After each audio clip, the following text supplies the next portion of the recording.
Oke, kita akan melanjutkan kembali untuk koneksi database ya pada web kita. Ya, di sini Bapak sudah pakai sistem operasi Windows. Jadi yang pertama itu tentu kita instalkan Exam ya. Nah, di sini Bapak sudah install aplikasi Exam. Ya, kemudian kalau sudah kita install aplikasi Examnya, kita open. Kemudian kita run ini dua ya. Jadi kita run Apache-nya, kemudian kita run MySQL-nya. Ya, jadi ini yang kita run Apache dengan MySQL. Misalkan di sini dia hijau ya, tidak error. Nah, kalau sudah project yang sudah kita bikin sebelumnya, di sini yang sebelumnya Bapak simpan di download. Ini kita copy, ya, kemudian kita masuk ke uh, local disk C, kemudian masuk ke folder SAM di situ. Di sini ada folder SAM. Kemudian kita masuk ke htdocs. Ya, jadi kita simpan di dalam htdocs. Kita paste di sini. Ya, jadi ini folder project yang latihan yang sudah kita bikin sebelumnya ya. Ya, jadi disimpan di dalam htdocs. Nah, setelah itu barulah kita cek dulu ya di browser. Kita masuk ke browser sini, kemudian jangan lupa kita tuliskan localhost ya. Ya, localhost ini harus diketik ya, localhost php my admin. Ya, jadi tidak boleh typo sedikit pun ya, jadi harus sama persis. Kemudian kita tekan enter.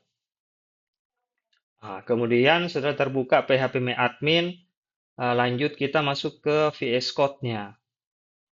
Ya, VS Code yang project yang kita kemarin, kita di sini Bapak tutup dulu. Kemudian kita open ya, file, open folder.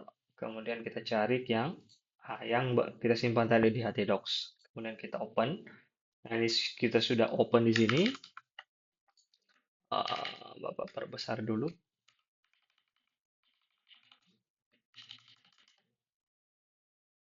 Ya, ini sudah kita buka ya. Kemudian kita masuk ke eh, yang kemarin ya. Kenapa ini? Oke, nah kita perbesar ini, kita tutup. Nah ini kita masuk di submit yang kemarin ya. Ya, jadi ini sama kemarin. eh, Server name-nya localhost, username-nya root, kemudian password kosong, dan ini ya, di bname-nya itu database name-nya adalah latihan. Berarti kita akan bikin di sini di localhost php admin itu adalah latihan ya. Jadi kita klik new di sini. Ya, Bapak perbesar dulu. Oke. Nah, di sini Bapak perbesar dulu, kemudian ini klik new. Kemudian kita masukkan di sini nama database-nya adalah latihan. Kemudian kita create database ya. Di sini kita create. Kemudian jadilah uh, database-nya di sini. Kemudian kemarin kita butuh tiga ya. Ya, tiga.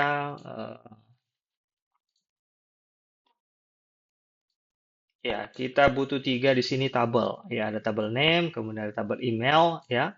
Dan yang terakhir adalah timestamp-nya ya, timestamp. Nah, kemudian kita masuk ke sini. Kita klik dulu di folder latihan, kemudian kita pilih di sini tiga ya, tiga tabel. Kemudian nama tabelnya menyesuaikan dengan di sini. Ya, jadi nama tabelnya itu adalah users ya. Jadi users, maka kita tulis di sini adalah users. Setelah itu barulah kita create. Nanti akan muncul tampilan seperti ini. Nah, kita masukkan di sini adalah name ya. Jadi name, kemudian name di sini, kemudian di sini tipe datanya varchar, panjangnya kemarin dia 100, kemudian di sini dia uh, uh, tidak boleh null ya. Kita centang di sini, yang nullnya di sini ya. Kemudian kita masukkan lagi email. Kemudian di sini kita pilih varchar ya. sama, panjangnya 100. Kemudian di sini kita pilih primary ya. Nah, jadi email sebagai primary key, panjangnya di sini size-nya 100. Klik go, kemudian kita centang ini.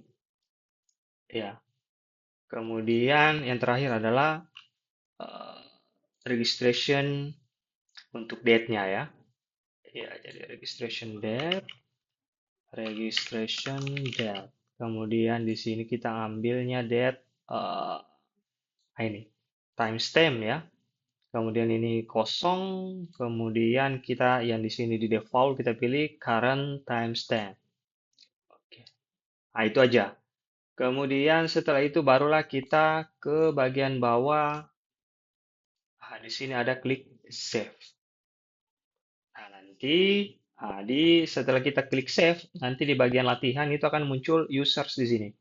Kemudian kalau kita klik users, nanti di sini ada yang name, email, dan registration date ya. Registration date. Nah, jadi ini tiga tabel yang kita butuhkan di dalam database ya. Oke. Nah, setelah itu kita akan menjalankan ya project kita tadi itu di browser. Nah, jadi kita ketik localhost, kemudian nama foldernya tadi apa? Nama foldernya HTML, kemudian underscore dasar, underscore CSS ya. Nah, jadi kita samakan ya localhost